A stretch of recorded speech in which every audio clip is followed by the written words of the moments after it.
एक लड़का 4.5 साल की उम्र में और इससे भी पहले अपने घर वालों से कुछ बातें कहता है कि मेरे शरीर पर निशान है और वो जो मुस्लिम लोग होते हैं उनसे बहुत नफरत करता है। कहता है कि मुझे मुसलमान बिल्कुल भी पसंद नहीं है। माँ बाप कहते हैं कि आखिरकार ऐसा क्या कारण है जो आपको मुसलमान पसंद नहीं है, बेटा तुम ऐसा क्यों कहते हो? तो ये कहता है कि बहुत बड़ी बात है। इस तरह से ये माँ बाप को असमंजस में रख रहा था। कभी कभी घूमता फिरता कह दिया करता था कि मुस्लिम लोगों ने मुझे जबरदस्ती इस दुनिया से दूर किया। अब यहाँ पर कोई मुस्लिम हो या हिंदू हो जिसका दिमाग सही नहीं है वो तो भैया उल्टे काम ही करेगा, चाहे वो कोई भी हो। जब वो नरभक्षी बन जाता है तो वो इंसान को इंसान नहीं समझता है।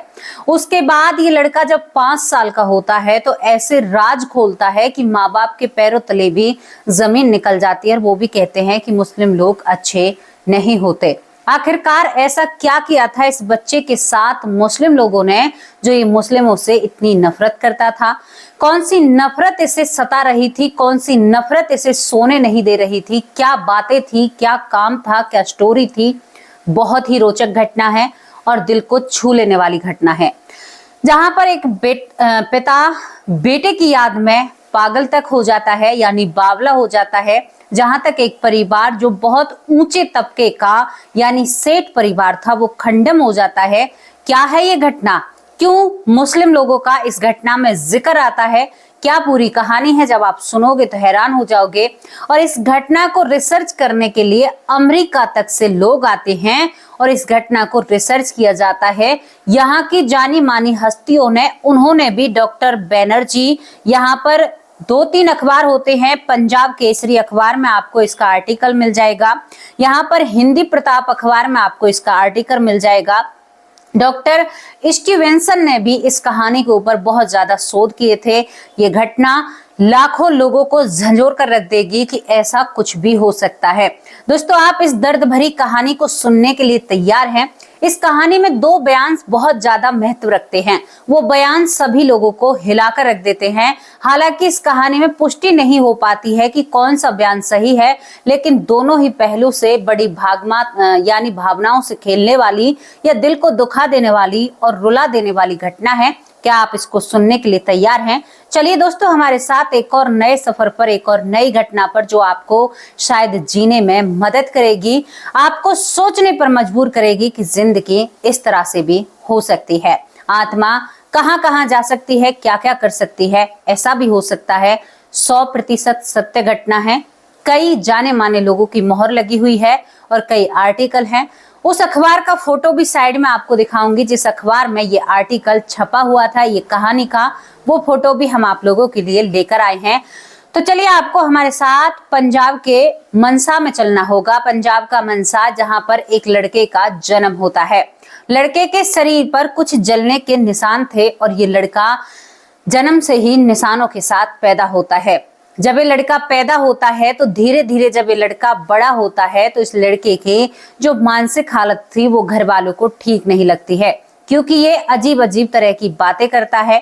इनके गांव में एक भैंस खरीदने वाला या पशु खरीदने वाला एक मुस्लिम व्यक्ति घूमता है, तो उसे देखकर ये लड़का उसके पीछे लाठी लेकर भागने लगता है। कहता है कि तुम यहाँ पर क्यों आए हो, तुम्हारा यहाँ पर कोई काम नहीं है। इतना ज्यादा क्रोध करता है कि माँ घबरा उठती है कि 3 साल का बेटा नन्हे नन्हे कदमों से एक व्यक्ति की तरफ लाठी लेकर भाग रहा है, जो लाठी उससे संभाले नहीं संभल रही है। और ये मुस्लिम व्यक्ति भी बहुत जोर से ठाके मार मार कर हंसता है कि अरे किसका बालक है, देखो मुझसे कैसे नफरत कर रहा है, मेरे पीछे कैसे भाग रहा है। और ये मुस्लिम व्यक्ति कहता है कि बेटा तुम किसके हो, लेकिन फिर भी ये कहता है कि तुम्हें मारूंगा, तुम्हें नहीं छोड़ूंगा, यहाँ क्यों आए हो, अब तुम मेरा कुछ भी नहीं बिगाड़ सकते। तो माँ थोड़ी सी चिंतित हो उठती है। इसके बाद जो माँ बाप होते हैं ये इस लड़के को डॉक्टर के पास ले जाते हैं। लड़के का नाम यशपाल होता है। जब इसको डॉक्टर के पास ले जाया जाता है तो डॉक्टर जब इसका ट्रीटमेंट यानी इसका चेकअप करते हैं तो वो कहते हैं कि आपके बेटे को कोई बीमारी ही नहीं है।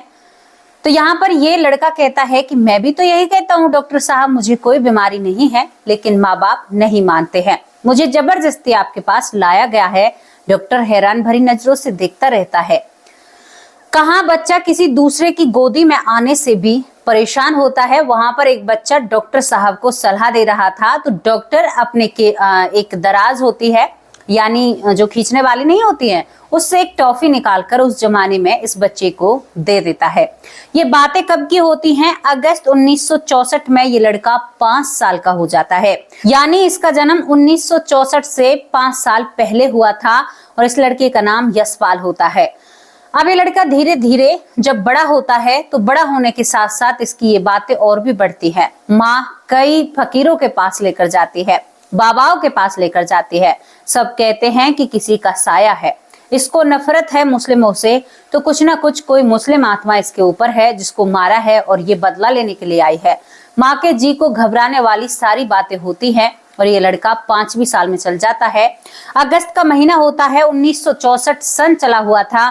दोस्तों यहाँ पर जब ये सब कुछ होता रहता है तो ये बेटा अपनी माँ के हाथ को पकड़ता है। कई दिन पहले पति समझा रहा था कि तुम इधर उधर की बातों में मत पड़ो, ऐसा कुछ भी नहीं है, तुम्हारा बेटा बिल्कुल ठीक और स्वस्थ है। इसके बाद यहाँ पर ये अपनी माँ के हाथ को पकड़ता है और कहता है कि माँ क्यों चिंतित हो रही हो, आप मुझे जगह जगह लेकर जाती हो, ऐसा कुछ भी नहीं है। क्या आपको मेरे अंदर बदली हुई चीजें नजर नहीं आती?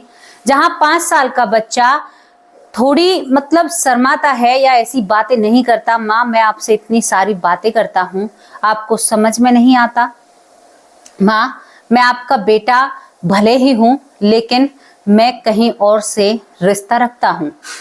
माँ मुझे मेरी पत्नी सपने में दिखाई देती है, आप क्यों नहीं समझ रही हैं?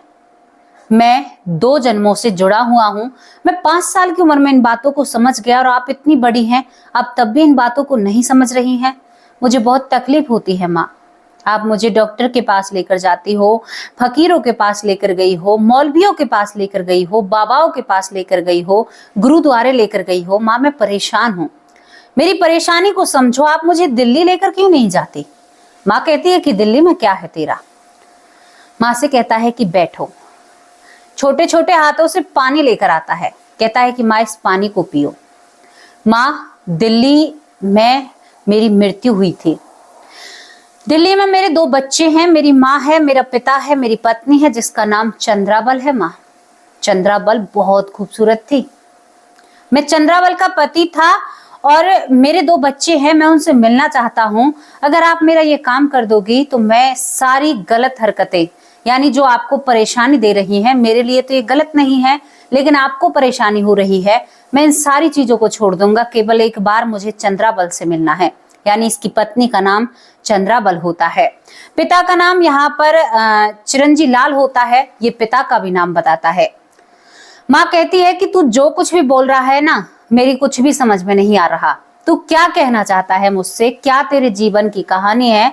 हमारे पास तुझे 5 साल हो गए, हमने तुझे दिल्ली की तरफ देखने भी नहीं दिया, तो ये बीच में दिल्ली कहाँ से आ गई, ये चंद्राबल कहाँ से आ गई, 2 बच्चे कहाँ से आ गए? बेटा क्या तू मुझे पागल करके छोड़ेगा या मेरी दिमागी हालत को खराब करके छोड़ेगा? क्यों ऐसा कर रहा है मेरे पुत्र, तू ऐसा क्यों कर रहा है? माँ के ये शब्द होते हैं तो उस लड़के की आंखों में आंसू आ जाते हैं, वो रोने लगता है, कहता है कि माँ अगर आप ही नहीं समझोगी, मेरी वो वाली माँ तो मुझे बहुत अच्छे से समझती थी। माँ फिर आश्चर्यजनक, अब तेरी दूसरी माँ भी हो गई। ये कहता है कि सुनो माँ, मैं दिल्ली का रहने वाला हूँ, दिल्ली का इलाका फतेहपुर सीकरी मस्जिद के पास एक गली, मुसलमानी गली, जहाँ पर मोहल्ला लाल कुआं पड़ता है, वहां पर हमारी कपड़ों की दुकान है माँ। उस कपड़ों की दुकान पर मैं काम किया करता था और मैं बनिया यानी एक सेठ था।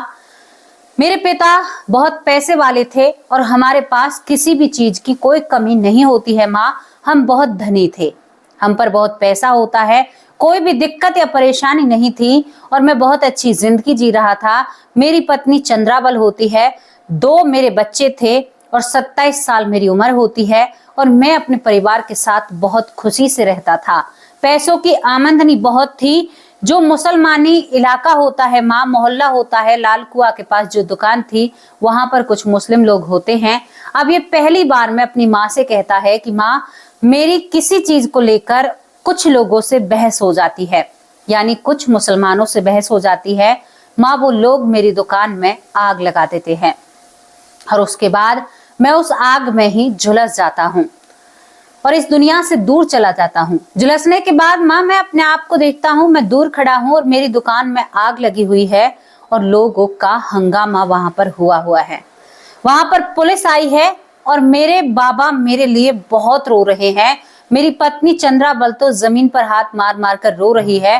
पुलिस पूरी सुविधा देती है मेरे परिवार को। पत्नी कहती है उन लोगों से क्या बिगाड़ा था हमने तुम्हारा, यहाँ पर ये बात करता है। ये उसके दिमाग में कहता है कि माँ ये सपना रोज मुझे मारता है, रोज मरता हूं मैं एक बार, रोज मेरे दिल को तकलीफ होती है।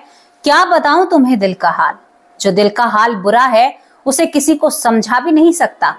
चंद्राबल के पास जाना चाहता हूँ, चंद्राबल के साथ वक्त गुजारना चाहता हूँ, उस माँ के आंसू पहुंचना चाहता हूँ जो मुस्लिम लोगों से पूछा करती थी कि मेरे लाल ने क्या बिगाड़ा था, इतना बुरा क्यों किया। माँ मुझे बदला लेना है उन लोगों से। माँ घबरा जाती है, पति को बुलाती है, कहती है कि तुम्हारा बेटा इस तरह की बातें कर रहा है। पति कहता है कि ऐसा हो सकता है। दोस्तों ये चर्चा मोहल्ले से गांव में फैलती है, गांव से दूसरे गांव में फैलती है और इस चर्चा की इतनी गूंज होती है कि ये चर्चा विदेशों तक पहुंच जाती है। ये चर्चा उस समय के पंजाब केसरी अखबार में छपती है। पंजाब केसरी अखबार में, हिंदी प्रताप अखबार में चर्चा छपती है तो यहाँ पर ये चर्चा विदेश बैठे हुए स्टीवेंसन के कानों में पड़ती है। दूसरी तरफ ये चर्चा डॉक्टर बैनर्जी के कानों में पड़ती है, जो डॉक्टर बैनर्जी होते हैं। और दोस्तों यहाँ पर ये पूरी टीम बनाते हैं जो डॉक्टर बैनर्जी होते हैं, क्योंकि वो पुनर्जन्म पर रिसर्च किया करते थे। एक और टीम होती है जिनका नाम मैं नहीं लेना चाहती, लेकिन वो टीम ऐसी थी कि वो किसी के भी पक्ष में मतलब फैसला नहीं करना चाहती थी, ना ही किसी हिंदू के ना किसी मुस्लिम के, केवल वो कुछ जानकारी जुटाना चाहती थी। स्टीवेंसन आते हैं, डॉक्टर बैनर्जी आते हैं, सभी इकट्ठा होते हैं और इस लड़के के घर पहुंचा जाता है।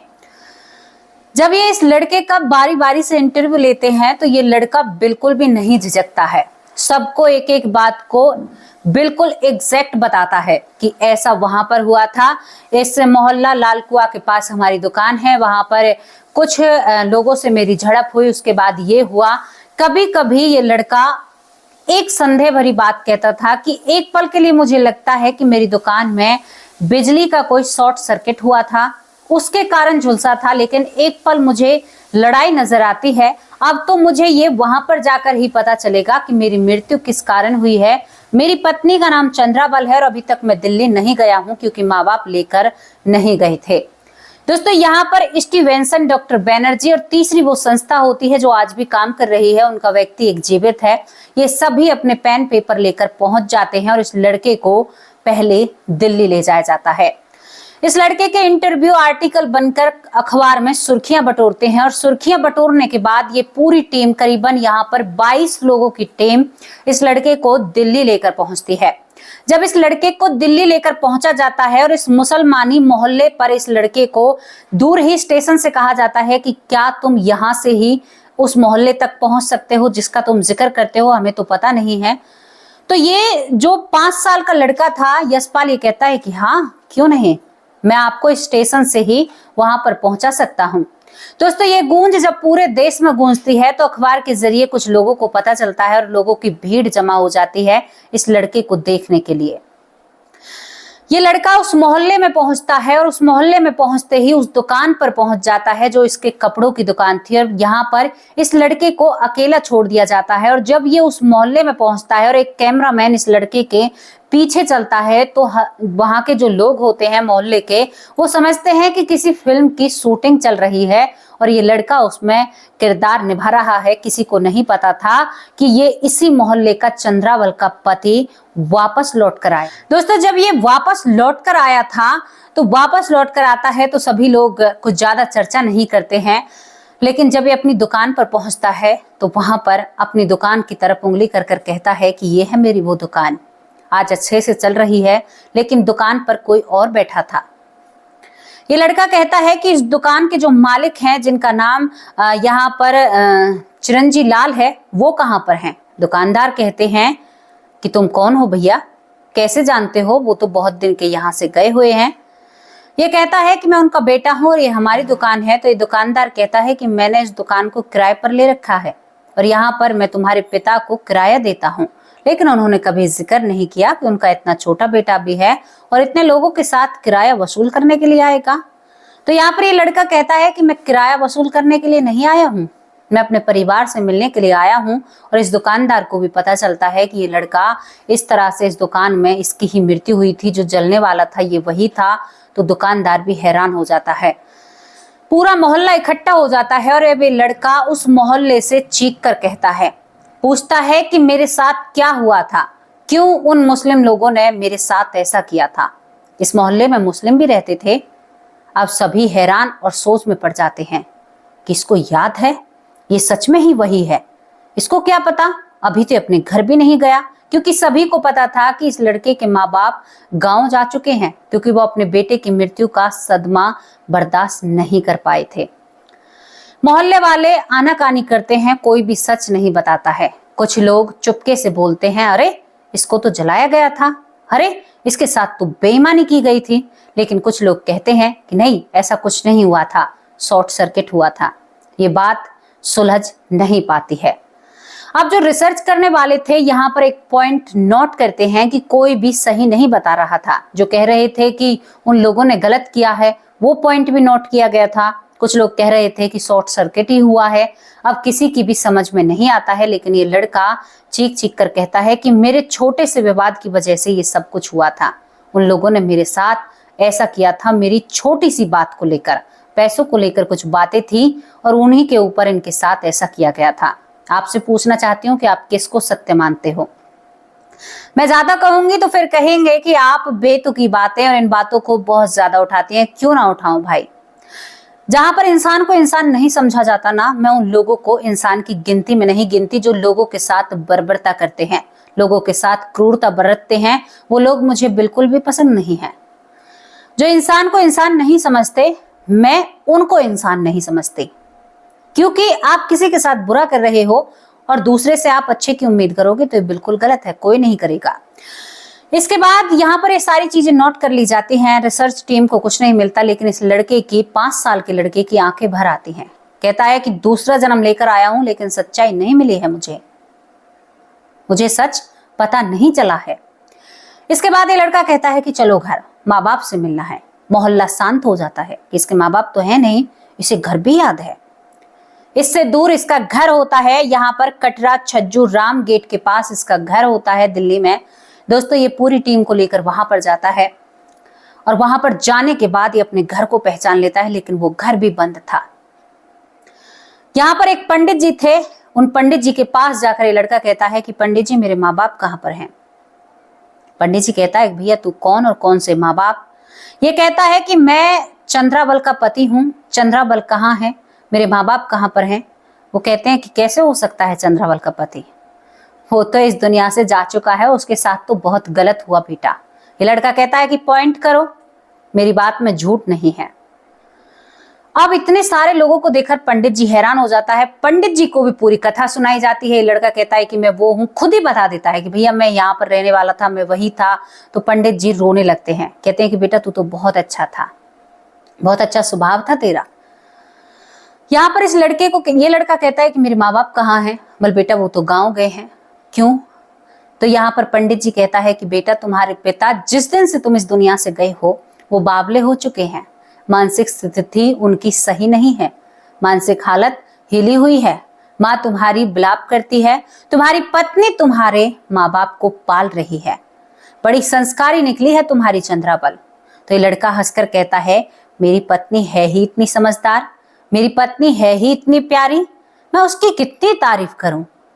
और ये लड़का पूरी रिसर्च टीम को खुद अपने गांव ले जाता है और अपने माँ बाप से मिलाता है। वहां पर जाकर ये अपनी पत्नी को देखकर खुश हो जाता है। दूसरी तरफ अपनी माँ के गले लिपट जाता है। कहता है कि माँ तेरा लाल आ चुका है। जो पिता अपने दिमागी हालत को खराब कर चुका था, वो कहता है कि बेटा तू आ गया। उसने एक बार भी ये नहीं कहा कि तुम कौन हो, कहां से हो। वो डायरेक्ट ही उस बच्चे को गले लगा लेता है, क्योंकि कहा जाता है कि जैसा यशपाल इस जन्म में है सकल सूरत से, वैसा ही ये पिछले जन्म में बचपन में था। तो माँ बाप ने एकदम से इसको गले लगा लिया कि ये हमारा ही बेटा है। माँ बाप ने पहचान लिया, पत्नी को बहुत सारे सबूत देता है, पत्नी की तरफ नैन चलाता है, सैन चलाता है, कहता है कि भाग्यवान, तुम बहुत अच्छी निकली, तुमने बहुत अच्छा मेरे माँ बाप को एक बहुत अच्छी परवरिश मेरे माँ बाप की कर रही हो। परवरिश ही है, बच्चों की तरह ही पालना पड़ता है। अपने बच्चों को देखकर बड़ा खुश होता है, कस के गले लगाता है। और इसके साथ इस जन्म के माँ बाप भी होते हैं। तो ये कहता है कि मेरी भोली माँ समझी, आज मेरी दो माँ हैं, यशोदा और देवकी माँ, मैं कृष्ण कन्हैया हूं। अपने आप को इस तरह से कहता है। दोस्तों, यहाँ पर पंजाब केसरी और यहाँ पर हिंदी प्रताप में ये पूरी कहानी छपती है, लाखों करोड़ों लोगों के दिलों का राज बनती है। स्टीवेंसन की बुक में भी आपको चर्चा मिलेगा, डॉक्टर बैनर्जी की बुक में भी इस कहानी का चर्चा मिलेगा, और वो तीसरी संस्था जो होती है, जो किसी धर्म को नहीं मानती है, उनकी बुक में भी, क्योंकि वो पुनर्जन्म को पुनर्जन्म ही नहीं कहते हैं। ये बात बहुत अजीब और बुरी लगी कि पुनर्जन्म को पुनर्जन्म क्यों नहीं कहा जाता। मैंने अपनी चैनल पर मुस्लिम लोगों की जो घटनाएं आप लोगों को बताई हैं, अगर आपको यकीन ना हो तो मैंने वहां पर पते बताए हैं। अलीगढ़ की घटना, मुस्लिम हिंदू, आप वहां पर जाकर देख सकते हैं। सच में ही पुनर्जन्म हुआ है। एक लड़की है जो मुस्लिम थी, बंगाल की, वो हिंदू यहाँ पर हरियाणा में पैदा हुई है। आप वहां पर भी जाकर देख सकते हो। अलीगढ़ वाले तो नजदीक नजदीक गांव में है। एक लड़की तो एक गांव में दूसरे मोहल्ले में पैदा होती है। क्या झुटला सकते हो आप? नहीं झुटला सकते हम। श्रद्धा शर्मा बहन वाली बात है कि दीदी आपकी बातें, मेरी प्यारी बहन, आपकी बातें भले ही थोड़ी सी बहुत, मतलब मैं थोड़ा सा दब के बात को बोलती हूँ, मतलब कड़क लहजे में, तो मेरी प्यारी बहन कहती हैं कि लेकिन फिर भी बहुत अच्छी बात होती हैं, प्रेरणादायक होती हैं। तो थैंक यू प्यारी श्रद्धा बहन, हमें समझने के लिए। तो मैं आप लोगों से यही कहना चाहती हूँ कि पुनर्जन्म को कोई नहीं रोक सकता। हम में और आप में वो क्षमता नहीं है कि हम पुनर्जन्म को रोक सकें। पुनर्जन्म होता है, होता आ रहा है और होता रहेगा। आत्मा कभी भी नहीं मर सकती। जिस ऊर्जा का एक बार निर्माण हो गया, वो ऊर्जा खत्म नहीं हो सकती। सूर्य के अंदर क्या है? ऊर्जा है। पृथ्वी में क्या है? ऊर्जा है। पंच तत्व है, जीवन संभव है। सूर्य में केवल एक ऊर्जा है। वो सूत्र कभी खत्म होता है? हजारों लाखों करोड़ों सालों से जलता आ रहा है, खत्म करके दिखाओ ना। टूटेगा फिर भी बनेगा। तारे में क्या है? ऊर्जा। टूटेगी और बनेगी। प्रकृति को समझो। हर चीज का एग्जाम्पल आपके सामने है। एक कहते हैं कि एक पूरा पैराग्राफ होता है, यानी एक पूरा पार्ट, हिंदी में बोलूं, हम उसे जब पढ़ते हैं तो पूरे सवाल जवाब उसी में होते हैं। लेकिन फिर भी कुछ नासमझ लोगों के लिए वहां पर मतलब बताया जाता है हमारे बच्चों को कि भाई उत्तर, प्रश्न ये है, उत्तर क्या है, लिखकर भी भेजे जाते हैं। कुंजी जैसी किताबें थी, पहले तो कुंजी बोला करते थे, अब मुझे नहीं पता क्या कहते हैं। तो दोस्तों, हमारे सामने एग्जाम्पल बहुत है, लेकिन हम समझने की कोशिश नहीं करते। आत्मा अजर और अमर है। कल बहुत एक प्यारा सा प्रश्न आया था। एक हमारे भाई ने कहा था, यहाँ पर मिथिलेश उनकी आईडी पर नाम होता है, उन्होंने कहा था कि आत्मा तो शरीर ही नहीं होता तो उन्हें तकलीफ कैसे होती है। मैं उनको सवाल का जवाब देना चाहती हूँ। मेरी प्यारी बहन, जो एक बार आत्मा बन जाता है लेकिन उसे दर्द का आभास क्यों होता है? वो दर्द का आभास नरक लोक में ही होता है, क्योंकि अगर दर्द का आभास नहीं कराएंगे तो फिर अपनी गलतियों को वो आत्मा कैसे मानेगी, कैसे समझेगी? तो वहां का एक अलग विधान है, मैं आपको किसी दिन फुर्सत से बताऊंगी। उस विधान में आत्मा को दर्द भी होती है, तकलीफ भी होती है, मृत्यु वहां पर होती नहीं है। मरना है नहीं, तड़पना ही तड़पना है। जलती हुई जमीन पर तड़पना है, खौलते हुए कढ़े में तड़पना है, खाई में तड़पना है, शरीर की त्वचा को खींचा जाता है वहां पर तड़पना है, कोड़े लगते हैं, शरीर के अंगों को क्षतिग्रस्त किया जाता है वहां पर तड़पना है। मृत्यु होती नहीं है, दोबारा से आपके शरीर के अंग जुड़ जाते हैं। इस तरह से वहां पर सारी चीजें एक क्रिएट की गई हैं। तो आप उन चीजों को समझिए और आप धैर्य से कहानी को विस्तार से सुना कीजिए, ताकि आपको सारी बातें समझ आ सकें। कैसी लगी आपको ये घटना? अपनी राय कमेंट बॉक्स में जरूर लिखकर भेजना। दिल्ली के इलाके की वो घटना, ये इलाका आज भी मौजूद है, वो दुकान आज भी होगी शायद, तो आप उसे देख भी सकते हैं। तो जैसी भी आपको स्टोरी लगी हो अपनी राय कमेंट बॉक्स में जरूर रखना। अब आप लोगों से विदा लेती हूँ, शाम को हाजिर होंगे आप सभी लोगों के नाम के साथ। तब तक के लिए नमस्कार, जय हिंद, जय भारत।